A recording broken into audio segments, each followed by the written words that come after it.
చేరవచ్చిన గ్రామస్తులైన మీ అందరికీ మరి మన ప్రభు అయిన యేసుక్రీస్తు వారి నామంలో నా శుభాభివందనాలు తెలియజేస్తున్నాను. వేదిక మీద ఉన్న పెద్దలు, మరి గ్రామ సర్పంచ్ గారు, మరి వారికి నా ప్రత్యేకమైన వందనాలు తెలియజేస్తున్నాను. దేవుని పిల్లలారా, క్రీస్తు విజ్ఞాన మహాసభలు అని బ్యానర్ వేసి ఎక్కడో హైదరాబాద్ ప్రాంతంలో ఆటో నడుపుకుంటూ తన జీవితాన్ని గడుపుతున్న తిమోతి అన్న, అలాగే మరి వారి అన్నలు, తమ్ముళ్ళు అందరూ కలిసి కార్యక్రమాన్ని ఏర్పాటు చేయడానికి గల కారణం దేవుడి గురించిన కొన్ని సంగతులు, మేము నేర్చుకున్నవి, మేము దేవుడి గురించి విన్నవి మేము పుట్టిన మా గ్రామానికి వినిపించాలి అన్న ఉద్దేశంతో మరి వారి కష్టార్జితం వేల రూపాయలను ఖర్చు పెట్టి 2 రోజుల సభలు ఏర్పాటు చేశారు. దేవుని పిల్లరా, క్రీస్తు విజ్ఞాన మహాసభలు ఎవరు? యేసుక్రీస్తుల వారు. యేసుక్రీస్తుల వారి పేరట ఈరోజు ఈ ప్రాంతంలో సభలు జరుగుతున్నాయి. ఈరోజు భూమండలం అంతా కూడా యేసుక్రీస్తుల వారి పేరు వినపడుతుంది. అది భారతదేశంలో వినపడుతుంది, తెలంగాణ రాష్ట్రంలో వినపడుతుంది, పక్కనున్న ఆంధ్ర రాష్ట్రంలో వినపడుతుంది, తమిళనాడులో వినపడుతుంది, మద్రాసులో వినపడుతుంది. భారతదేశం అంతటా యేసుక్రీస్తుల వారి నామం వినపడుతుంది. అలాగే ఈ దేశం దాటి మీరు పక్క దేశాలకు వెళ్ళిపోతున్నప్పుడు ప్రతి దేశంలోనూ యేసుక్రీస్తుల వారు వినబడుతున్నారు. ప్రతి దేశంలోనూ వారు మాట్లాడుకుంటున్న భాషలలో బైబిల్ ఉంది. ఆ దేశంలో ఉన్న ప్రతి రాష్ట్రం, ఆ రాష్ట్రానికి ఒక్కొక్క భాష అయితే ఎవరు ఏ భాష మాట్లాడుకుంటే ఆ భాషలోనికి బైబిల్ వెళ్ళి ఆ భాషలో యేసుక్రీస్తుల వాళ్ళు వారితో మాట్లాడుతున్నారు. ఎంతకీ ఎవరైనా యేసుప్రభు ఎందుకండి ఈ కామారెడ్డి జిల్లా జుక్కల మండలం సావర్గావ్ ఈ గ్రామంలో వినపడుతున్నాడు? పక్కనే బిచ్చుకుందా అని ఒక గ్రామం ఉంది, అక్కడ క్రీస్తు పేరట ఆలయాలు ఉన్నాయి, మందిరాలు ఉన్నాయి, అక్కడ యేసుప్రభు గురించి మాట్లాడుతున్నారు. ప్రపంచం అంతా కూడా యేసుప్రభు గురించి మాట్లాడుతుంది. ఎవరు యేసుప్రభు? ఎవరైనా ఎందుకు ఈయన గురించి ప్రపంచం అంతా మాట్లాడుకుంటుంది?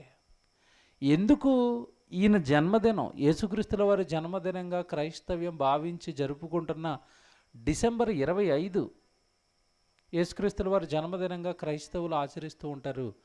అది భారతదేశమే కాదు, పక్క దేశాల అన్ని దేశాలలో కూడా ఆ డిసెంబర్ 25న యేసుక్రీస్తుల వారికి జన్మదినాన్ని జరుపుతున్నారు. అంటే ఎందుకు యేసుక్రీస్తుల వారు ప్రపంచం అంతా వినబడుతున్నాడు? ఎందుకు యేసుక్రీస్తుల వారు ప్రతి దేశంలోనూ కనబడుతున్నాడు? ఎందుకు యేసుక్రీస్తుల వారు మనుషులు మాట్లాడుకుంటున్న ప్రతి భాషలోనికి వెళ్ళిపోయాడు? ఎవరైనా యేసుప్రభు ఎవరు? యేసుప్రభు గురించండి సమాజానికి లేదా ఈ భూమి మీద ఉన్న చాలామందికి అవగాహన లేదు. ఎవరు యేసుప్రభు? యేసుప్రభు పేరట సభలెందుకు పెట్టాలి? ఎవరు యేసుప్రభు అని కొంచెం సేపు మనం జాగ్రత్తగా ఈ రాత్రి ఆలోచిద్దాం. యేసుప్రభు గురించి చాలామందికి ఉన్న అభిప్రాయం మీతో చెప్తానండి. అది ఎంతవరకు వాస్తవమో ఈ రాత్రి మీరు ఆలోచించుకోవాలా. ఎవరండి యేసుప్రభు అంటే చాలామంది ఆలోచన ఏంటంటే ఆయన అమెరికా దేశానికి చెందిన దేవుడు అని చాలామంది భావిస్తారు. ఒకవేళ ఆ వాదన రైట్ అయితే యేసుక్రీస్తుల వారు అమెరికాకు చెందిన దేవుడైతే ఆ దేశం వాళ్ళు మాత్రమే ఆయనను పూజించాలి. ఈరోజు భారతదేశంలోనికి వచ్చాడు, పాకిస్తాన్లోనికి వెళ్ళిపోయాడు, ఐరోపాకి వెళ్ళిపోయాడు. ఏమంటే భూమి మీద ఉన్న ఖండాలలో ఉన్న ప్రతి దేశంలోనికి క్రీస్తు వెళ్ళిపోయాడు.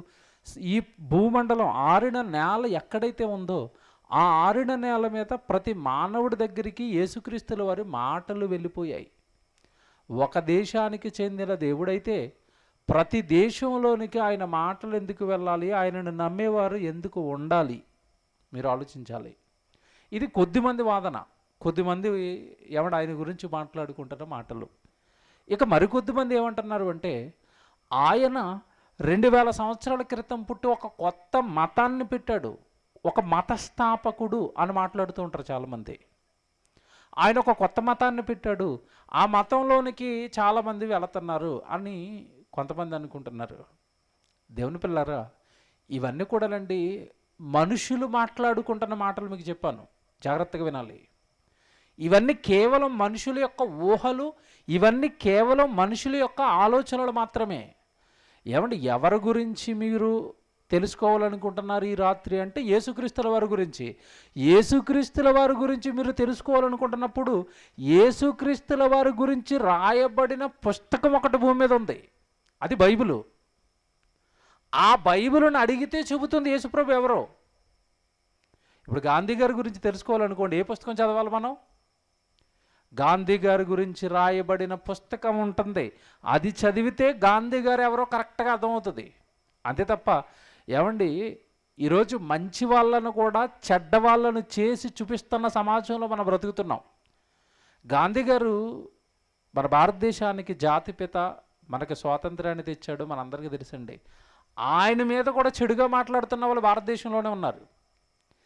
ఆయనను చంపిన సావర్కర్కి పూజలు చేసేవాళ్ళు కూడా మన దేశంలోనే ఉన్నారు. అంటే మనుషులు రకరకాలుగా మాట్లాడుకుంటారు, అవన్నీ నిజాలు కాదు. అలాగే యేసుక్రీస్తుల వారి గురించి మాట్లాడుకున్నారు. ఏమని? ఒక కొత్త మతాన్ని పెట్టాడని కొంతమంది, లేదంటే అమెరికాకి చెందిన దేవుడండి అని కొంతమంది. బైబిల్ని అడుగుదాం, ఎవరండి యేసుప్రభు? యేసుప్రభు ప్రస్తావన బైబిల్లో ఉంది. బైబిల్ని అడిగితే యేసుప్రభు ఎవరో మనకి కరెక్ట్గా చెబుతుంది. బైబిల్లో యోహాను సువార్త, ఏమంటే ఒక మాట బైబిల్లో మనకు కనపడుతుంది. ఒకసారి యోహాను సువార్త మనం చూద్దాం. యేసుప్రభు గురించి రాయబడిన మాట 3వ వచనం 1వ అధ్యాయంలో ఏమంటే ఏమనుందో చూడండి ఒకసారి. యోహాను సువార్త ఏమంటే 1వ అధ్యాయము 3వ వచనం. యోహాను సువార్త 1వ అధ్యాయము 3వ వచనంలో చదువుతున్నారు. కలిగి ఉన్నది ఏదియు ఆయన లేకుండా కలగలేదు. జాగ్రత్తగా వినాలి. యేసుప్రభు ఎవరిని అని మన బైబిల్ని అడుగుతుంటే ఆ బైబిల్ యేసుప్రభు గురించి ఒక మాట చెప్పింది. ఎవరంటే యేసుప్రభు కలిగి ఉన్నది ఏదియు ఆయన లేకుండా కలగలేదు. వినాలి జాగ్రత్తగా. కలిగి మీ కంటికి కనబడుతున్న ప్రతిదీ కూడా ఆయన వలనే కలిగింది అని బైబిల్ యేసుప్రభు గురించి చెబుతుంది. అంటే కలిగిన సూర్యుడు ఆయన వలన కలిగాడు, కలిగిన చంద్రుడు ఆయన వలన కలిగాడు, మీరుంటున్న నేల ఆయన వలన కలిగింది, మీరు త్రాగుతున్న నీళ్లు ఆయన వలన కలిగాయి, మీరు పీల్చుకుంటున్న గాలి ఆయన వలన కలిగింది, మీరు తింటున్న ఆహారం ఆయన వలన కలిగింది. కలిగి మీ కళ్ళ ముందు కనబడుతున్న ప్రతిదీ కూడా ఆయన కలిగించాడు. కలిగించిన ఆయన క్రీస్తు. ఇది బైబిలు. ఎంత బాగుంది చూడండి. మనుషులు చెప్పిన అబద్ధాలకి బైబిల్ చెబుతున్న నిజానికి ఎంత తేడా ఉందో చూడండి. ఎవరు యేసుప్రభు అని అడుగుతుంటే బైబిల్ ఏమంటుందంటే, నీ కళ్ళ ముందు కనబడుతున్న ఈ ప్రకృతినంతా కూడా కలిగించిన క్రియేటర్, సృష్టికర్త క్రీస్తు. ఆయన లేకుండా ఈ సమాజంలో మీ కంటికి కనబడుతున్న ఏది కూడా కనబడలేదు.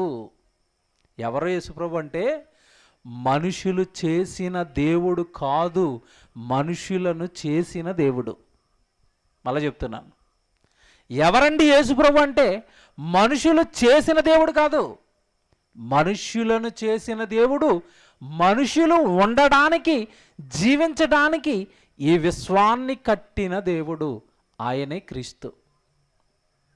ఆయన గురించి బైబిల్ ఈ ప్రపంచానికి పరిచయం చేస్తున్న పరిచయం ఇది. ఎవరండి యేసుప్రభు? యేసుప్రభు గురించి ఏం చెప్పాలో, యేసుప్రభు గురించి సమాజానికి ఏమి తెలియాలో అదంతా కూడా బైబిలులో ఉంది. కొద్దిసేపు జాగ్రత్తగా నా వైపు చూడండి, మీకు ఒక మంచి వీడియో చూపిస్తాను ఇప్పుడు. ఈరోజున్న సమాజం అండి, మనుషులకి కాస్త కోస్త దైవ భక్తి ఉంది. దేవుడు అనే ఆయన ఒక ఆయన ఉన్నాడు. జాగ్రత్తగా వినండి, నా వైపు చూడండి.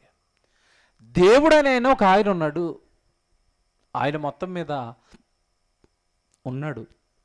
ఎక్కడున్నాడో నాకు తెలీదు, ఎలా ఉంటాడో నాకు తెలీదు.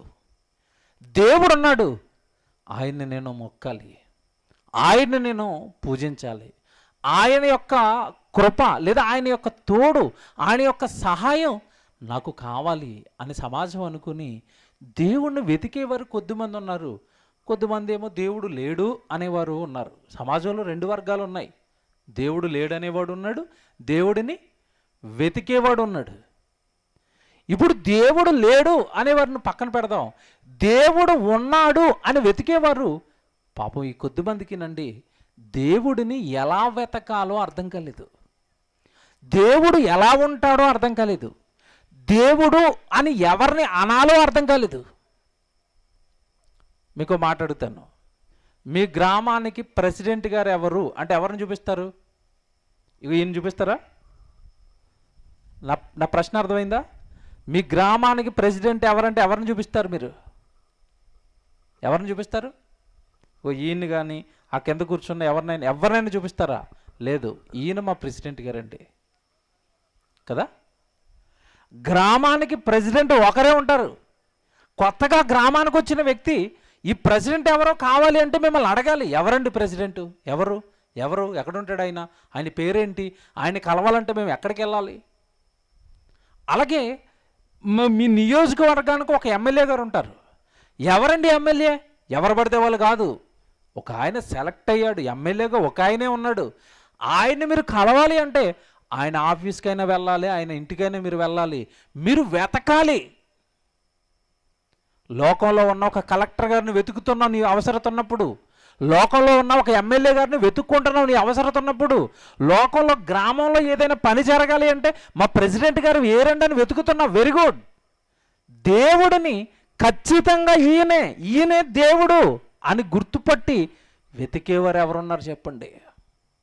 బైబిల్లో మాట చదివిస్తాను, ఒక మంచి వీడియో చూపిస్తాను, మీకు అర్థమవుతుంది ఇలా వెతకాల దేవుణ్ణి. ఏమంటే కీర్తనల గ్రంథం 53వ కీర్తన 1 నుంచి 3 వచనాలలో దేవుడిని భూమి మీద ఉన్న మనుషులు వెతకాలి అని దేవుడు రాస్తూ తన గురించి తాను ఒక మాట చెప్తున్నాడు దేవుడు ఇక్కడ. కీర్తనల గ్రంథం 53వ అధ్యాయం 1 నుంచి అండి. దేవుడు లేడని బుద్ధిహీనులు దేవుడు లేడని వెంటనే ఏమంటున్నాడు అక్కడ? మంచివాళ్ళు అన్నాడా, బుద్ధిహీనులు అంటున్నాడా? అంటే దేవుడు లేడు అనే ప్రతివాడు ఎవడంట? బుద్ధిహీనుడా, బుద్ధి లేనివాడా? చూసారా? దేవుడు లేడని బుద్ధిహీనులు తమ హృదయములో అనుకొందురు. అలా అనుకున్న ప్రతివాడు వారు చెడిపోయిన వారు, అసహ్య కార్యాలు చేస్తారు, మేలు చేయువారు ఒకడును. ఇప్పుడు మీరు బాగా వినాలా, దేవుడు లేడు అని అనుకునే ప్రతి ఒక్కడు ఏం చేస్తాడంట? చెడ్డ కార్యాలు చేస్తాడు, వ్యభిచారం చేస్తున్నాడు, చంపేస్తున్నాడు మనుషుల్ని, అత్యాచారం చేసి ప్రాణాలు తీసేస్తున్నాడు. ఇలా చంపుతున్న వాళ్ళు, ఇలా మానభంగాలు చేస్తున్న వాళ్ళు, అత్యాచారాలు చేస్తున్న వాళ్ళు, వీళ్ళంతా ఎవరు అంటే దేవుడు భయం లేని వాళ్ళండి వీళ్ళు. ఇదిగో నేను ఈ ఎవరో కన్నా ఈ బిడ్డను నేను చెరి చేస్తే నా బిడ్డను చెరి చేస్తాడేమో ఎవరైనా, దేవుడనే ఒక ఆయన నాకు న్యాయం తీరుస్తాడేమో, ఈ బిడ్డను పాడు చేస్తే నేను నా బిడ్డను ఎవరైనా పాడు చేసేస్తారేమో, ఇదిగో ఈ కుటుంబాన్ని నేను కూల్చేస్తే నా కుటుంబాన్ని దేవుడు కూల్చేస్తాడేమో, ఇదిగో ఇతన్ని నేను చంపేస్తే నా బిడ్డలకి ఏమైనా దేవుడు వలన శాపం తగులుతుందేమో. దైవ భీతి ఉందా మీరు చెప్పండి ఈరోజు ఉన్న ప్రపంచానికి? ఎవడు దేవుడు లేడు అని అనుకుంటాడో అలా అనుకునే ప్రతి ఒక్కడు నీచ కార్యాలు చేస్తాడు. దేవుడు లేడు అని అనుకునే ప్రతి ఒక్కడు మోసం చేస్తాడు, దోచుకుంటాడు, దాచుకుంటాడు. ఎందుకంటే వాడికి భయం లేదుగా. దేవుడని ఆయన ఉండి నాకు న్యాయం తీరుస్తాడు, నన్ను పాడు చేసేస్తాడన్న భయం వాడికి లేదుగా. ఇప్పుడు చెప్తాడు చూడండి జాగ్రత్తగా, తర్వాత వచ్చిన దేవుడు లేడని బుద్ధిహీనులు తమ హృదయంలో అనుకుంటారు, అలా అనుకునే ప్రతి ఒక్కడు ఇదిగో భయంకరమైన చెడ్డ కార్యాలు చేస్తారు అని దేవుడు చెప్పి తర్వాత అంటున్నాడు, వివేకం, తెలివి, ఆలోచన కలిగి దేవుడని ఆయన ఉన్నాడు, దేవుడు ఉన్నాడు అని వివేకము కలిగి, బుద్ధి కలిగి, జ్ఞానం కలిగి దేవుడిని వెదుకువారు కలరేమో అని ఇగో ఈ నరులందరినీ సృష్టిని కలిగించిన సృష్టికర్త ఆకాశంలో నుండి చూసి నరులను పరిశీలిస్తున్నాడంట. ఎవరికైనా కాస్తైనా వివేకం, తెలివి, ఆలోచన, బుద్ధి కలుగుతుందేమో, నన్ను వెతుకుతారేమో. ఏమండి ఈ విశ్వం ఇలా పనిచేసేస్తుందంటే పొద్దున్నే సూర్యుడు వచ్చేస్తున్నాడు అంటే బగబగ బగబగ బగబగ మండుతున్న సూర్యుడిని ఉదయం మా దగ్గరికి పంపిస్తున్న ఆయన ఎవరు? వేసవకాలం రాగానే ఎండలు, శీతాకాలం రాగానే చలి, వర్షాకాలం రాగానే వర్షాలు, వాటికి అవే ఎలా వచ్చేస్తున్నాయి? దీని అంతా క్రియేట్ చేసి నడిపిస్తున్న సృష్టికర్త ఎవరు అని ఎవడైనా బుద్ధి కలిగి, తెలివి కలిగి ఆలోచించేవారు ఉంటారేమో, నన్ను వెతుకుతారేమోనని పరలోకంలో ఉన్న కన్న తండ్రి ఈ మానవులను సృష్టించిన సృష్టికర్త ఆకాశం నుండి నరులను ఏం చేస్తున్నాడంట? పరిశీలిస్తున్నాడంట. ఎవడైనా వెతుకుతాడా? ఎవడైనా వెతుకుతాడా? ఏమంటే ఇక్కడ కూర్చొని మనం ఆలోచిద్దామండి. నా వైపు చూడండి అందరూ. మీలో ఎంతో కొంతమంది దేవుడిని నమ్మే వాళ్ళు ఉన్నారు. మీరు దేవుడిని ఎందుకు నమ్మారు చెప్పండి? ఎందుకు నమ్మారు? కొంచెం మా సమస్యలు తీర్చే దేవుడు ఎక్కడ ఉంటాడు, మా పిల్లోడికి ఉద్యోగం రావట్లేదు, ఉద్యోగం ఇచ్చే దేవుడు ఎక్కడ ఉంటాడు, మా వ్యాపారాన్ని బాగు చేసే దేవుడు ఎక్కడ ఉంటాడు, ఏమంటే మాకున్న సమస్యలు తీర్చే దేవుడు ఎక్కడ ఉంటాడు. ఒకవేళ దేవుణ్ణి వెతికినా సమాజం ఈ కోరికల కోసం సమాజం దేవుణ్ణి వెతుకుతుంది. అంతేనా? సృష్టించిన సృష్టికర్త ఎవరు, నన్ను చేసిన దేవుడెవరు, ఈ విశ్వాన్ని చేసిన దేవుడెవరు అని వెతికేవారు ఎవరున్నారు? అలా వెతికే వాళ్ళ కోసం దేవుడు ఎదురు చూస్తున్నాడు. ఏది ఊరకనే రాదు కదండి. ఇదిగో తెర మీద మీకు అలా బొమ్మలు కనపడుతున్నాయండి, తెర కనబడుతుంది, దాని మీద నేను కనబడుతున్నాను, లేదా దేవుడు పాటలు వేస్తుంటే దేవుడు పాటలు కనబడుతున్నాయి. అది నిన్నుందా? ఇది నిన్నటి దినం ఇక్కడ ఉందా? మీరు చెప్పండి. లేదు కదా, ఈరోజు వచ్చింది. దానికి అదే వచ్చిందా? ఎవరైనా తెచ్చారా? మీరు చెప్పండి. తెచ్చారు. ఇక్కడ మోగుతున్న సౌండ్ బాక్సులు తెచ్చారు. ఇదిగో కట్టిన ఈ లైట్లు తెచ్చారు. ఇదిగో ఈ వేదిక తెచ్చారు. ఇదిగో ఇక్కడ కూర్చోవడానికి కుర్చీలు తెచ్చారు. మరి నువ్వు అనుభవిస్తున్నావే, తెల్లవారితే పొలానికి వెళ్ళిపోయి పొలంలో నీ పంట పండించుకుంటున్నావే, పొలంలో పనికి వెళ్ళిపోతున్నావే, పొలం ఎక్కడది? అందులో వేసిన విత్తనం ఎక్కడది? ఆ పొలానికి పెడుతున్న నీళ్ళు ఎక్కడవి? నువ్వు వేసిన గింజ భూమిలో పడిపోయిన తర్వాత చచ్చిపోయి బ్రతుకుతుంటే దానికి మొలకిస్తున్నది ఎవరు? ఇదంతా మనిషి ఆలోచిస్తాడా? దేవుడు ఎవరు అని మనిషి ఆలోచిస్తున్నాడా? దేవుడు ఎక్కడుంటాడు అని మనిషి ఆలోచిస్తున్నారా? దేవుడు అని నేను ఎవరిని అనాలి అని మనిషి ఆలోచిస్తున్నాడా? మీరు చెప్పండి. వీడియో రెడీగా ఉందా బాబు? లైట్లు ఆగుతున్నాయా? డైరెక్ట్ అయిన ఇంకా వీడియో వేస్తున్నారు. మీరు జాగ్రత్తగా వీడియో చూడండి. ఆ వీడియోలో దేవుడు ఈ సమాజానికి అర్థం కాలేదు, దేవుడు అనైనా ఈ లోకానికి తెలియలేదు, దేవుడు అంటే ఎలా ఉంటాడో అర్థం కాలేదు అని మీకు అర్థం కావడానికి ఒక వీడియో చూపిస్తున్నాను. పెద్ద చేయండి. రైట్. మీకు ఏం కనపడుతుంది? ఆ తమ్ముడు ఆపండి. మీకు ఏం కనపడుతుంది చెప్పండి. అక్కడ ఏం కనపడుతుంది మీకు? పునః అదేంటో చెప్పండి. మీకు ఏం కనపడుతుంది? అదేంటో చెప్పండి.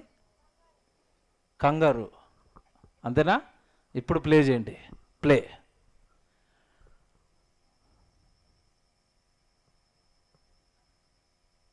చూడండి, అక్కడ ఏదో చేస్తున్నట్టుగా ప్రజలు మీకు కనబడుతున్నారు. ఏం చేస్తున్నారు?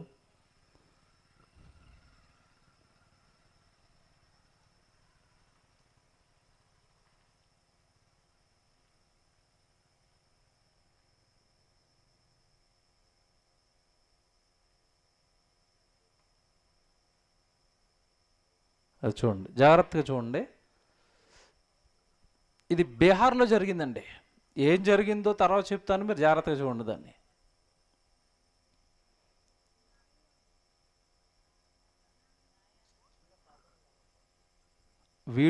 మీకు వీడియో డౌన్లోడ్ చేసుకోలే?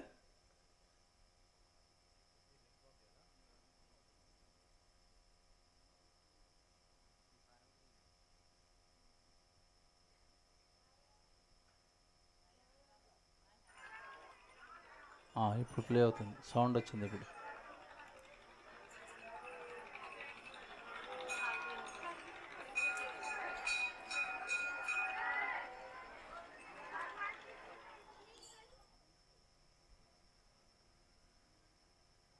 రైట్. ఏం జరుగుతుందో తెలుసండి అది? అది బీహార్ అండి. అది దేవుడి గుడి. గుడి బయట గుడిలోనికి వెళ్ళొచ్చిన వాళ్ళు వేయడానికి ఒక డస్ట్బిన్ పెట్టారు. అది ఏంటనుకుంటున్నారు? ఎందుకది? చెత్త వేసుకునే డస్ట్బిన్ అది. ప్రజలు బయటకు వచ్చిన తర్వాత అతనేమైనా కొత్త దేవుడేమో అని డస్ట్బిన్కి పూజలు చేసేస్తున్నారు. అక్కడ డస్ట్బిన్కి బొట్లు పెట్టేశారు. డస్ట్బిన్ చుట్టూ వాటర్ వేసి దాని చుట్టూ ప్రదక్షిణలు చేశారు. దేనికి? దేనికి? చెత్త బుట్టకి పూజలా? చెత్త వేసుకునే చెత్త బుట్టకి బొట్లు పెడతారా? చెత్త బుట్ట దేవుడయ్యాడా? ఇటు మనం చెత్త వేసుకునే చెత్త బుట్ట దేవుడా? చూసారా? ఇది మీకు ఇప్పుడు ఎందుకు చూపించాను అంటే, నా వైపు చూడండి. ఇక తమ్ముడు ఆపేయండి. అది నా వైపు చూడాలా? దేవుడు అంటే ఎలాగుంటాడో ఎవరో తెలియక ఈ బాధలన్నీ. దేవుడు అని ఎవరిననాలో తెలియక ఈ బాధలన్నీ. ఎవరండి దేవుడు? ఎవరు దేవుడు? నిన్ను కలిగించిన వాడు దేవుడు, నువ్వు చేసుకున్న ఆయన కాదు. నువ్వు ఉండడానికి ఈ విశ్వాన్ని చేశాడు కదా, ఆయన దేవుడు. ఆయన రాయించిన పుస్తకం ఒకటి భూమి మీద ఉంది. ప్రజలారా జాగ్రత్తగా గమనించండి నేను చెప్పే మాట. ఈ విశ్వాన్ని కలిగించిన క్రియేటర్, సృష్టికర్త రాయించిన పుస్తకం ఒకటి మీ మధ్యలో ఉంది. ఆ పుస్తకం చదవండి, ఆయన ఎవరో మీకు అర్థమైపోతాడు. ఆకాశం నుండి నరులను చూస్తున్నాడంట. వివేకం కలిగి, బుద్ధి కలిగి నన్ను ఎవడైనా వెతుకుతాడేమో, నన్ను ఎవడైనా ఆలోచిస్తాడేమో, దేవుడు ఎవరు, దేవుడు ఎలాగుంటాడు అని ఎవరైనా అనుకుంటారేమోనని దేవుడు ఆలోచిస్తున్నాడంట. భూమి మీద ఉన్న నరులను పరిశీలిస్తున్నాడంట. ఎవరండి దేవుడు అంటే? విశ్వాన్ని కలిగించిన ఆయన దేవుడండి, సృష్టికర్త దేవుడు. ఈ సృష్టిని కట్టి ఈ సృష్టిలో ఈ మనుషులను పెట్టిన ఆయన దేవుడు. ఒక మంచి మాట బైబిల్లో ఉంది. నేను చెప్పే ప్రతి మాట బైబిల్లోని మాట. యెషయా గ్రంథం 17వ అధ్యాయము 8వ వచనం. బైబిల్లో దేవుడు సృష్టికర్త ఈ మానవులను ఉద్దేశించి ఒక మాట చెప్తున్నాడు. యెషయా గ్రంథం 17వ అధ్యాయము 8వ వచనం చూద్దామండి. జాగ్రత్తగా వినండి. యెషయా గ్రంథం 17వ అధ్యాయము 8వ వచనం. మానవులు తమ్మును సృష్టించిన వాని వైపు చూతురు. అక్కడ ఏమనుంది? మానవులు అనుందా? అమెరికా వాళ్ళు అనుందా? బైబిల్ ఏ పుస్తకం అంట? అమెరికా పుస్తకమా? కాదండి. భూమి మీద ఉన్న ప్రతి మానవుడు చదవవలసిన పుస్తకం అది. అందుకే బైబిల్లో ఏమన్నాడు తెలుసా? మానవులు మనుషులు తమ్మును సృజించిన వాని వైపు చూతురు. ఎవరి వైపు చూడాలి మానవుడు? తమ్మును సృజించిన వాడు, తనని చేసినవాడు, తనని కన్నవాడు, తానుండడానికి ఈ విశ్వాన్ని కట్టిన వాని వైపు చూడాలి మానవుడు. బైబిల్ ఏం బైబిల్ అండి? బైబిల్లో మాటలు సామాన్యమైన మాటలు కాదు. మనుషుల యొక్క ఆలోచనలను తలక్రిందులు చేసేసే మాటలు బైబిల్లో మాటలు. మానవులారా, నా పిల్లలారా, భూమి మీద నేను పుట్టించగా లోకానికి వెళ్ళిన వారులారా, మీరు చూడవలసింది మిమ్మల్ని చేసిన ఆయన వైపు. అదే అక్కడ చెప్తున్నాడు. మానవులు తమ్మును సృజించిన వాని వైపు చూతురు. వారి కన్నులు ఇశ్రాయేలు యొక్క పరిశుద్ధమైన దేవుణ్ణి లక్ష్య పెట్టును. దేవుడు అనగానే పరిశుద్ధుడు, దేవుడు అనగానే సృష్టికర్త, దేవుడు అనగానే కలిగించినవాడు, దేవుడు అనగానే ఇదిగో ఈ విశ్వాన్ని, భూమి మీద ఉన్న మానవులను కలిగించినవాడు దేవుడు. సృష్టికర్త దేవుడు, నిన్ను కలిగించినవాడు దేవుడు. బైబిల్లో మరొక మాట ఉంటుంది. నీ బాల్య దినములు యందే నీ సృష్టికర్తను స్మరణకు తెచ్చుకొనుము అని బైబిల్లో ఉంది. ఏం చేయాలంట? బాల్య దినాలలో ఉన్నప్పుడు ఏం చేయాలంట? నీ సృష్టికర్త ఎవరో స్మరణకు తెచ్చుకో. నిన్నెవరు చేశారు? ఇక్కడ మాట్లాడుతాను, జాగ్రత్తగా వినండి. మానవులను దేవుడు చేశాడని బైబిల్లో ఉంది. Very good. ఏమండి, ఎలాగండి దీన్ని నమ్మాలి? మానవులను దేవుడే సృజిస్తున్నాడు అని ఎలా నమ్మాలి? ఏంటి రుజువులు, ఏంటి సాక్ష్యాలు, ఏంటి ఆధారాలు అంటారా? దేవుడు బైబిల్లో మాట చెప్పాడండి. ఆదికాండం మీరు చదువుతున్నప్పుడు బైబిల్లో మొట్టమొదటి పుస్తకం అండి ఆదికాండం. బైబిల్ మీరు తీయగానే మొట్టమొదటి పేజీ మొట్టమొదటి మాట ఏముంటుందంటే బైబిల్లో, ఆది యందు దేవుడు భూమి ఆకాశములను సృజించేనన్న మాటతో బైబిల్ ప్రారంభమైంది. ఇదిగో ఈ బైబిల్లో ఈ మీరు కనబడుతున్న పైన ఆకాశము కిందన్న ఈ భూమి ఎవరు కలిగించారు అంటే కలిగించిన ఆయన రాసిన పుస్తకం అని ప్రారంభమైంది బైబిల్. ఆదిలో దేవుడు ప్రారంభంలో ఆకాశమును భూమిని కలిగించాడు అని రాయబడుతుంది. మీరు అలా చదువుకుంటే కొంచెం ముందుకు వచ్చేసరికి ఈ భూమిని చేసింది నేనే అని చెప్పిన దేవుడు ఈ భూమిలోనికి తొలి మానవుడిని ప్రవేశపెట్టింది నేనే అని చెప్పాడు. ఎలా వచ్చాడండి తొలి మానవుడు? ఎలా పుట్టాడండి మొట్టమొదటి మానవుడు ఈ భూమి మీద అంటే దేవుడు మానవుడిని ఎలా చేశాడో కూడా చెప్పాడు. ఆదికాండం 2వ అధ్యాయము 7వ వచనం చూడండి. బైబిల్ ఎంత వాస్తవమో ఇప్పుడు మీకు చూపిస్తాను. బైబిల్లో ఉన్న ప్రతి మాట ఎంత నిజమో ఇప్పుడు మీరు ఆలోచిస్తారు. ఆదికాండం 2వ అధ్యాయము 7వ వచనంలో ఏమన్నది చూడండి. దేవుడైన యెహోవా నేల మట్టితో నరుణ్ణి ఏం చేశాడు? నిర్మించాడు. నరుణ్ణి దేవుడు దేంతో చేశాడంట? నేల మట్టితో. అందరికీ నేను కనపడుతున్నానా? ఒకసారి అటెన్షన్లో ఉండండి. నేను ఎంతమందికి కనపడుతున్నా? కనిపిస్తున్నాను నేను? రైట్. ఇప్పుడు దేవుడు భూమి మీద ఉన్న నరులను దేంతో చేస్తున్నాడు? నేల మట్టితో. ఒకసారి నేను ఇలా చేయొత్తాను కదా, మీరందరూ చేయొత్తండి. ఇలాగా మీ అందరికి చేతులు ఉన్నాయా? Very good. చేతులు ఉన్న వాళ్ళు చేయొత్తండి. చేతులు ఉన్నవాళ్ళు అందరికీ ఉన్నాయా? Very good. ఇగో ఇటు చూడాలి, నన్ను చూడాలా. మీరు ఈ చెయ్యి, ఇగో ఈ వేలు ఉంది కదా, ఈ వేలును ఈ చేతి మీద ఇలా గట్టిగా నలపండి. ఏమొస్తుంది చెప్పాలి? బంగారం వస్తుంది అన్న వాళ్ళు ఇప్పుడు చేయలేపండి. ఈ చేత్తో ఈ చేతిని నలుపుతుంటే మీ ఒంటి నుండి ఏమొస్తుంది? ఎందుకు వస్తుంది? మట్టి చెప్పాలా? మట్టి ఎందుకు వస్తుంది? తొలి మానవుడిని భూమి మీద దేవుడు దేంతో చేశాడు? మట్టి. ఆ మానవుడు నుండే ఈ భూమి మీద ఇదిగో ఈ జుక్కల మండలం సావర్గావ్ గ్రామంలో నివసిస్తున్న మీరంతా వచ్చారనడానికి ఇదే సాక్ష్యం.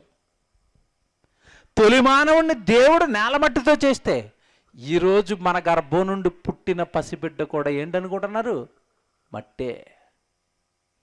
ఇది బైబిల్లో దేవుడు రాసిన మాటలు వాస్తవాలు అనడానికి రుజువులు ఇవి. తొలి మానవుడిని మట్టితో చేశాను, చిట్ట చివరి మానవుడి వరకు ఆ మానవుడి నుండే వస్తారు. వచ్చిన వాళ్ళంతా కూడా మట్టే. చనిపోయిన తర్వాత శవాన్ని పట్టుకెళ్ళి పాతి పెట్టేస్తారు శ్మశానంలో. ఒక 6 నెలల తర్వాత, సంవత్సరం తర్వాత తవ్వితే అక్కడ ఏం మిగులుతుందో చెప్పండి? ఏముంది? ఎందుకు మట్టి అయిపోయింది అక్కడ? ఎందుకు మట్టి అయిపోయింది మీరు చెప్పండి? దేవుడు చెప్తున్న ఒక మాట చదివిస్తాను చూడండి. ప్రసంగి గ్రంథం 12వ అధ్యాయము 7వ వచనం చూడండి. బైబిల్లో దేవుడు ఎలా చెప్తున్నాడు చూడండి.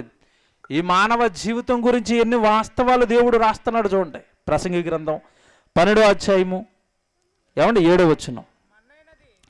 మన్నైనది వెనకటి వలె మరలా భూమికి చేరిపోతుంది. దేని గురించి మాట్లాడుతున్నాడు అనుకున్నారు దేవుడు ఇక్కడ? మీ దేహాల గురించి, మీ శరీరాల గురించి.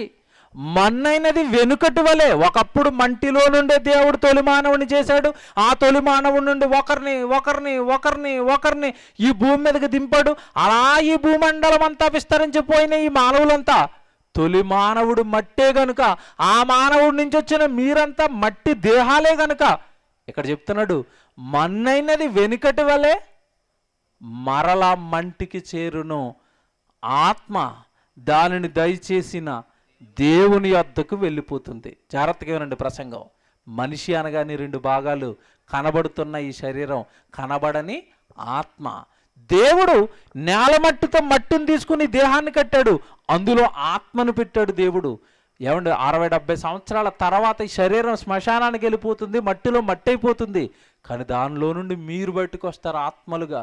మీరు ఈ భూమి మీద ఉండగా మిమ్మల్ని పుట్టించిన దేవుడు ఎవరో కనుక్కోలేకపోతే, మీరు భూమి మీద ఉండగా మిమ్మల్ని దేవుడు ఎందుకు పుట్టించాడో మీరు కనుక్కోలేకపోతే, మిమ్మల్ని సృజించిన మీ సృష్టికర్త ఎవరో తెలుసుకుని ఆయన వైపు మీరు తిరగకపోతే మీ మరణంలోపు మీ ఆత్మ నిత్యాగ్ని దండనకు జారిపోతుంది అని రాశాడు బైబిల్లో దేవుడు.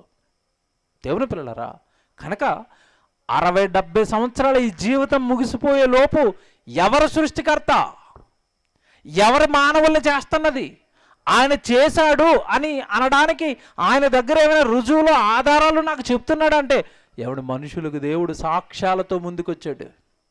సాక్ష్యాలతో ముందుకొచ్చాడు. ఊరకనే నన్ను నమ్మకండి, నేను నా కొరకు భూమి మీద సాక్ష్యాలు పెట్టాను, అవి చూసి నమ్మండి అన్నాడు.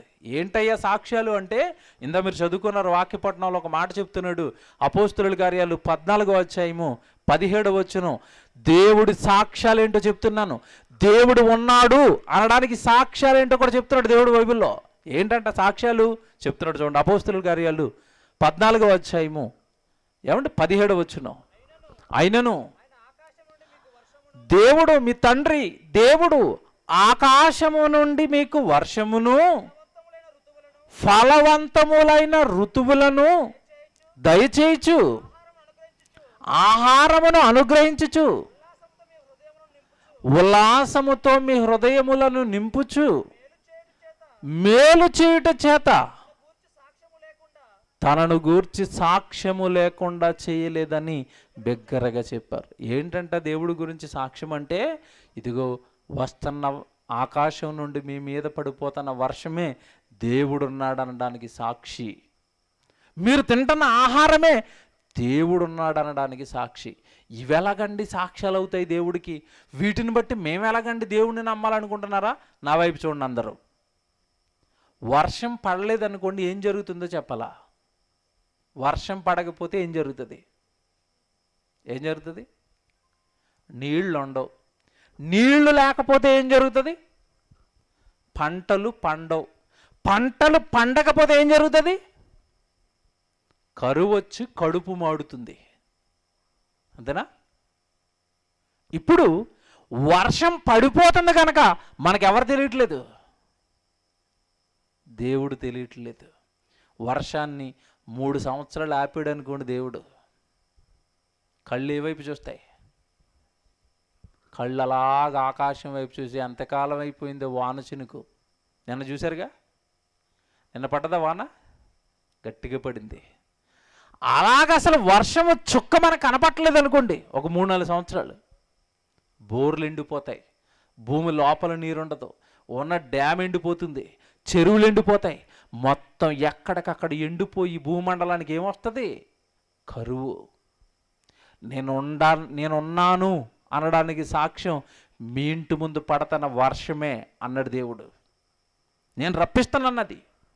ఏమంటే కాస్త చదువుకున్న వాళ్ళకైతే అర్థమవుతాయండి. వర్షాలు ఎలా వస్తున్నాయంటే ఏం చెప్తారు అంటే, వర్షం ఎలా వస్తుంది? ఎక్కడో సముద్రంలో ఉన్న నీళ్లు వేడెక్కి ఆవిరిగా పైకి లేచి, ఆ ఆవిరి పైకి లేస్తుంటే పైన ఆకాశంలో స్పాంజులుగా మేఘాలను పెట్టి, ఈ ఆవిరిగా పైకి లేచిపోయిన సముద్రపు నీటిని మేఘాలలో నింపి సముద్రం దగ్గర మేఘాలలో నీళ్లు నింపి మీ ఇంటికి పట్టుకొచ్చాడు, మీ చేలోకి పట్టుకొచ్చాడు, మీ గ్రామానికి పట్టుకొచ్చాడు, మీ మండలానికి పట్టుకొచ్చాడు, మీ జిల్లాకు పట్టుకొచ్చాడు దేవుడు.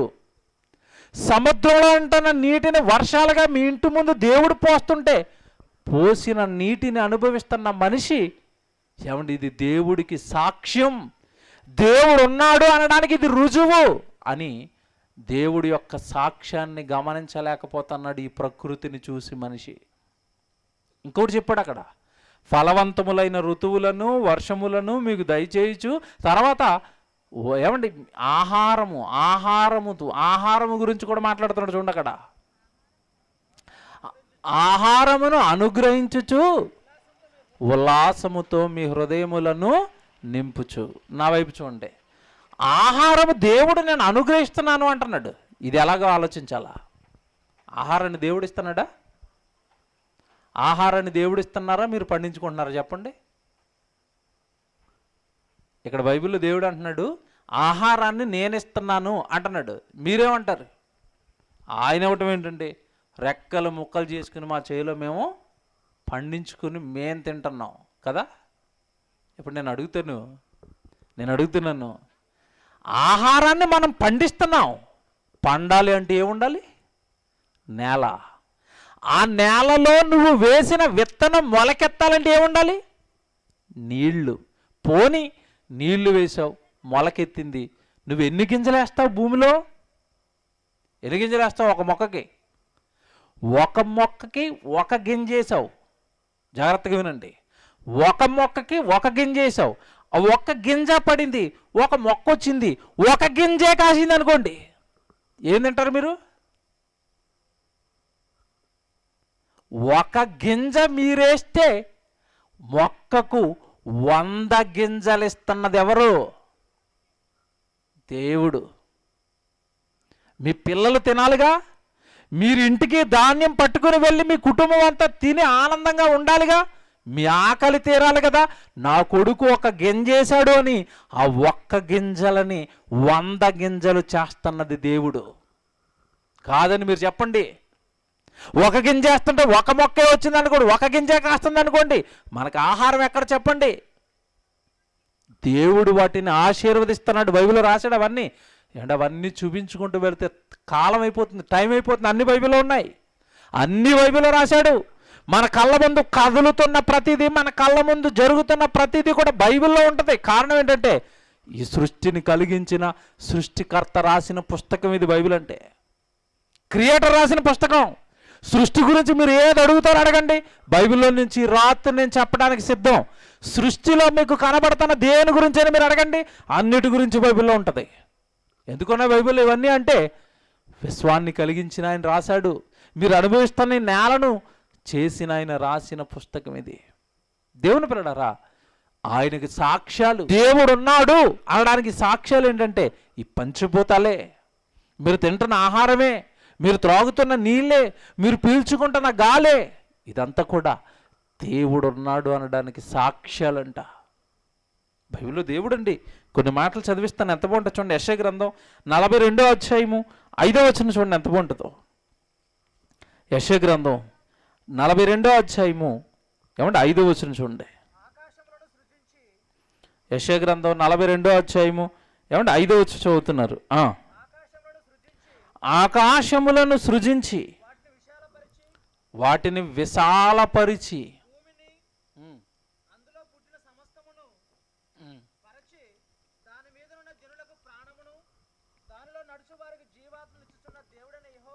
చూసారండి, ఇక్కడ సృష్టిని మనుషులను కలిపి చెబుతున్నాడు దేవుడు. ఏమంటున్నాడు మళ్ళీ చదువుదాం.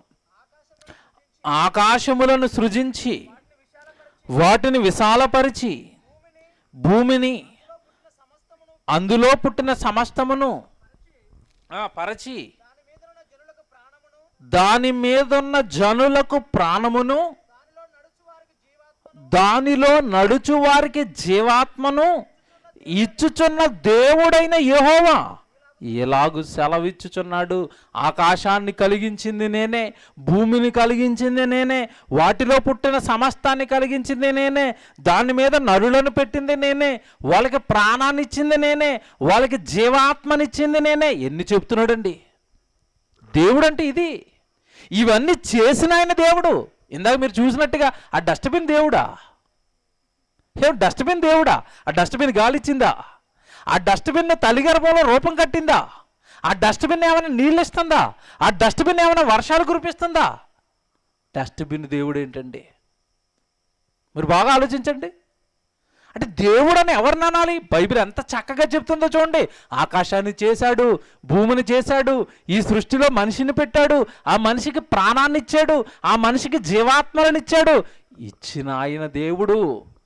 ఆయన నమ్మండి దేవుడిగా, ఆయనను వెతకండి మీ జీవితకాలం మొత్తం.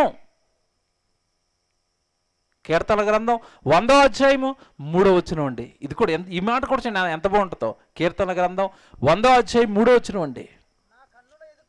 నా కన్నుల ఎదుట 103 కీర్తన గ్రంథం 100వ అధ్యాయం 3వ వచనం. యెహోవాయే దేవుడని తెలుసుకోనండి. ఎలా ఉంచండి బైబిల్. యెహోవాయే దేవుడని తెలుసుకోండి, తెలుసుకోండి, తెలుసుకోండి. ఎన్నో తెలుసుకున్నారు భూమి మీద. యెహోవా దేవుడని తెలుసుకోండి. ఆయనే ఆయనే ఆయనే మనలను పుట్టించాడు. సరే, ఎంత బాగుందో. దేవుడు అంటే ఎవరో తెలుసుకోండి. ఆ దేవుడు మిమ్మల్ని పుట్టించాడు. పుట్టించిన ఆయన దేవుడు, మిమ్మల్ని కలిగించిన ఆయన దేవుడు, తల్లి గర్భంలో ఈ చక్కటి రూపాన్ని కట్టిన ఆయన దేవుడు. ఏమంటే అందరికీ ఎన్ని చేతులు ఉన్నాయి చెప్పండి? చేతులు ఎన్ని ఉన్నాయి? రెండే. కాళ్ళు ఎన్ని ఉన్నాయి? రెండే. చెవులు ఎన్ని ఉన్నాయి? రెండే. ముక్కులు ఎన్ని ఉన్నాయి? నాలుగే. అనండి, ఎన్నున్నాయి ముక్కులు? ఎన్నున్నాయి? ఒకటే. గాలి పీల్చుకోవడం కష్టమైపోతుంది, ఇటు పక్కన ఇంకో ముక్కు ఎట్టుకుంటాను. ఎట్టుకోండి, అవుతుందా? పని చేయడానికి, పొలంలో పని చేయడానికి 2 చేతులు సరిపోవట్లేదండి, ఎక్స్ట్రాగా ఇంకొక 2 చేతులు పెట్టుకుంటాను. ట్రై చేయండి. 2 కాళ్ళతో నడవడం కష్టమైపోతుంది, జంతువులాగా 4 కాళ్ళు పెట్టుకుంటాను. ట్రై చేయండి, అవ్వదు. ఎందుకు అవ్వటం లేదో ఆలోచించాలి. ఈ రాత్రి మంచం మీద పడుకుని ఎందుకు అవ్వదు? ఎందుకు అవ్వదు అంటే, నీకు 2 కాళ్ళే, 2 చేతులే, ముక్కు ఒకటే, పళ్ళు 32. డిజైన్ చేసింది ఎవరు అనుకుంటున్నారు? దేవుడు. నా కొడుకు ఇలా ఉండాలి, నా కుమార్తె ఇలా ఉండాలి, ఈ డిజైన్ని డిసైడ్ చేసింది దేవుడు. ఆవుకి 4 కాళ్ళు ఉండాలి, పాలు ఇవ్వాలి. ఎవరు చెప్పారు దానికి? చెప్పాలా? ఆవు మీకు పాలు ఎందుకు ఇస్తుందో చెప్పాలా? మేక మీకు పాలు ఇస్తుంది, మీకు మాంసం ఎందుకు అయిపోతుంది? కోడి మీకు గుడ్లు ఎందుకు పెడుతుంది? కోడి మీకు చికెన్ ఎందుకు అయిపోతుంది? బాగా ఆలోచించండి. ఇవన్నీ నువ్వు తినడానికి జంతువులు, నిన్ను ఆ జంతువును కలిగించిన ఆయన ఎవరో తెలుసుకోవడానికి నీకు బుద్ధి, నీకు జ్ఞానం, నీకు మాటలు. మేక మాట్లాడుతుందా? ఆవు మాట్లాడిందా? కుక్క మాట్లాడిందా? ఒంటె మాట్లాడిందా? మనిషి మాత్రం మాట్లాడుతున్నాడు. నీకెందుకు ఇచ్చాడు మాట? దేవుడు జీవం కలిగిన వాడు, మాట్లాడేవాడు. నువ్వు మాట్లాడుతున్నావు. ఆయన చూస్తాడు, నువ్వు చూస్తున్నావు. ఆయన జీవం కలిగిన వాడు. నీకు కూడా ఏమిచ్చాడో తెలుసా? జీవం. దేవుని పిల్లారా, ఇవన్నీ దేవుడు ఉన్నాడు అనడానికి సాక్ష్యాలు. ఆయన దేవుడు తల్లి గర్భంలో నన్ను చేశాడు అనడానికి సాక్ష్యాలు. చివరగా ఈ రాత్రి మీకు ఖచ్చితంగా దేవుడండి ఉన్నాడండి, ఆయనే మనుషులను చేస్తున్నాడు అనడానికి ఒక సాక్ష్యం నీ ముందు పెడుతున్నాను, నీ జీవితానికి సంబంధించి అన్నాడు బైబిల్లో. ఏంటయ్యే సాక్ష్యం అంటే, ఒకసారి బైబిల్లో యోబు గ్రంథం 37వ అధ్యాయంలో ఒక మంచి మాట 6-7 వచనాల్లో ఒక మాట ఉంటుందండి. యోబు గ్రంథం మీరు ఒకసారి చూడండి. ఏమంటే వేలుముద్ర గురించి దేవుడు 37వ అధ్యాయము 7వ వచనం అండి. యోబు గ్రంథం 37వ అధ్యాయము 7వ వచనం చూద్దాం. మనుషులందరూ జాగ్రత్తగా వెళ్ళండి. బైబిల్ అనేసరికి ప్రారంభం నుంచి చెప్తున్నాను, ఒక దేశానికి సంబంధించిన పుస్తకం కాదది. నరమాతృలందరూ చదవవలసిన పుస్తకం అది. మనిషి అన్న ప్రతి వాడు చదవవలసిన పుస్తకం అది. అందుకే ప్రతి చోట దేవుడు ఏమని ప్రారంభిస్తాడంటే మనుషులు, నరులు అంటాడు. ఇక్కడికి వచ్చేసరికి అంటున్నాడు మనుషులు అందరూ దేవుడు సృష్టి కార్యము తెలుసుకోవాలి. జాగ్రత్తగా వినాలా. మనుషులు అందరూ దేవుడనే ఒక ఆయన సృష్టిస్తున్నాడన్న సంగతి తెలుసుకోవాలంట. అది తెలుసుకోవడానికి మీ అందరికీ ఒక సాక్ష్యం పెట్టాడంట. చూడండి ఎంత బాగుంటుంది. ఇప్పుడు అక్కడ మనుషులందరూ ఆయన సృష్టి కార్యమును తెలుసుకొనున్నట్లు ప్రతి మనుషుని చేతిని బిగించి ఆయన ముద్ర వేశాడు. ఎవరు? దేవుడు. మనిషికి ఏం వేశాడు? ముద్ర వేశాడు. ఉందా? మీ బొటన వేలికి ఏముంది చెప్పండి? ముద్ర. ఈ వేలికి ఏముంది? ముద్ర. అరచేతి మీద అంతా ఏముంది? ముద్ర. ఎవరేశారు? వేసిన దేవుడు చెబుతున్నాడు, మీ వేలికి ఒక ముద్ర వేశాను, ఆ ముద్రను బట్టి సృష్టికర్త ఎవరో తెలుసుకోండి. సృష్టించిన దేవుడు ఎవరో మీరు తెలుసుకోవడానికి మీ చేతిని బిగించి ఒక ముద్ర వేశాను. ఆ ముద్ర వేసిన ఆయన దేవుడు. ఆయన రాయించిన మాటలు బైబిల్లో ఉన్నాయి. ఆయన మీ కన్న తండ్రి. మిమ్మల్ని పుట్టించిన దేవుడు, ఈ లోకానికి మిమ్మల్ని పంపించినవాడు, మీ కొరకు కష్టపడి అనంత విశ్వాన్ని కట్టినవాడు, ఈ విశ్వంలో ఆహారం పెట్టినవాడు, ఈ విశ్వంలో పంచభూతాలు పెట్టినవాడు. మీరు బైబిల్లో ఆయన మాటలు చదివి మీరు ఆయన్ను నమ్మాలి, ఆయనను మీరు విశ్వసించాలి. అలా విశ్వసించిన వాడే ఇప్పటి వరకు చేసిన మీ పాపాలన్నీ ఆ తండ్రి దగ్గర, ఆ దేవుని దగ్గర ఒప్పుకున్న వాడే మరణం తర్వాత దేవుణ్ణి చేరతాడు. నిత్యాగ్ని దండల నుండి తప్పించుకొని నిత్య జీవంలోనికి మనిషి వెళతాడు. ఇంత కష్టపడిన నన్ను నమ్మరా? మీ కళ్ళ ముందు వర్షం పోస్తున్నాను, మీకు తిండి పెడుతున్నాను, మీ చేతికి ముద్రేసి బైబిల్లో ముద్ర నేనే వేశానని సాక్ష్యాలు చెప్పాను. ఇన్ని వేసినా మీరు నన్ను తెలుసుకొనప్పుడు, నన్ను నమ్మనప్పుడు, నా పిల్లలైన మీరు నా దగ్గరికి రానప్పుడు, నాకు ప్రార్థన చేయనప్పుడు, నా వాక్యం చదవనప్పుడు, నన్ను గౌరవించినప్పుడు, నన్ను పూజించినప్పుడు, భూమి మీద మీ ఆయుష్కాలం అయిపోయిన తర్వాత ఖచ్చితంగా మీరు నా దగ్గరికి రావాలి. అప్పుడు నేను మిమ్మల్ని అందరిని పట్టుకుంటాను. నా దగ్గరికి మిమ్మల్ని రానివ్వను. ఎందుకంటే నన్ను నమ్మలేదుగా మీరు. ఇంత కష్టం మీ కొరకు నేను పడితే, ఏనాడు నన్ను కష్టపడి కన్నాడు, నా కొరకు ఇంత కష్టపడి విశ్వాన్ని నడిపిస్తున్నాడు అని ఏనాడు అనుభవించిన నువ్వు ఆయనకి స్తోత్రం చెప్పలేదుగా. వర్షం వచ్చింది, ఎవరండి స్తోత్రాలు చెబుతారు? ఎండ వస్తుంది, ఎవరండి స్తోత్రాలు చెబుతారు? పంట బాగా పండింది, ఎవరండి స్తోత్రం చెబుతారు? ఇదంతా చేస్తున్నది దేవుడు అన్న నమ్మకం లేనివారుగా ఈ మానవ జాతి ఈరోజు మిగిలిపోయిందండి. దేవుడి కష్టం అనుభవిస్తూ, దేవుడి కష్టాన్ని తినేస్తూ, దేవుడి కష్టం దేవుడు రెక్కల కష్టాన్ని అనుభవిస్తూ, దేవుడిని నమ్మని సమాజం, దేవుడెవరో గుర్తించిన సమాజం, ఇంత చేస్తున్న ఆయన వైపు తిరగవలసిన వాళ్ళు సృష్టిని పూజించటం మొదలుపెట్టారు. సృష్టిలో ఏవేవో, అదిగో వస్తువులను కూడా దేవుడు అంటున్నారు. సృష్టించిన సృష్టికర్త ఎవరో సమాజం గుర్తించలేకపోయిందంటే. రేపు చెబుతాను, రేపు ఇంకా ఉన్నతమైన సంగతులు బైబిల్లో నుండి మీకు చూపిస్తాను. మానవ జీవితం ఎంత అమోఘమైనదో, ఈ మనిషి జీవితం గురించి దేవుడు ఎన్ని కలలు కన్నాడో, ఎన్ని కలలు కని ఈ జీవితాన్ని మానవులకు ప్రసాదించాడో, దేవుడి కలలన్నీ ఒమ్ము చేసి, దేవుడిని ఎరిగి దేవుడిని గుర్తించవలసిన మానవుడు ఆయన గుర్తించకపోవటం వల్ల ఎంత ప్రమాదంలో పడ్డాడో, మరణం తర్వాత ఎంత భయంకరమైన శిక్షలోనికి మనిషి వెళ్ళిపోతున్నాడో. ఏమంటే రేపు మీరు వింటారు, ఇవన్నీ చూస్తారు మీరు. కనుక దేవుని పిల్లలారా, మొదటి రోజు ఆలస్యంగా ప్రారంభమైంది కనుక ఈ కొద్ది మాటలతో నా ప్రసంగాన్ని ముగిస్తున్నాను. దేవుడు అనగానే సృష్టికర్త, దేవుడు అనగానే మానవులను సృజించినవాడు, మనల్ని చేసిన ఆయన దేవుడు. మన స్వహస్తాలతో చేసుకున్నవి కాదండి దేవుడు అంటే, వస్తువులు కాదండి దేవుడు, సృష్టిలో ఉన్నవి కాదండి దేవుడు అంటే. సృష్టిని కలిగించిన సృష్టికర్త ఆయన ఎలా ఉంటాడో, ఆయన మిమ్మల్ని నన్ను ఎందుకు కన్నాడు, భూమి మీద మనం ఎలా బ్రతకాలని ఆయన ఆశపడుతున్నాడో రేపు మీకు చెప్తాను. ప్రార్థన చేసుకుందామండి.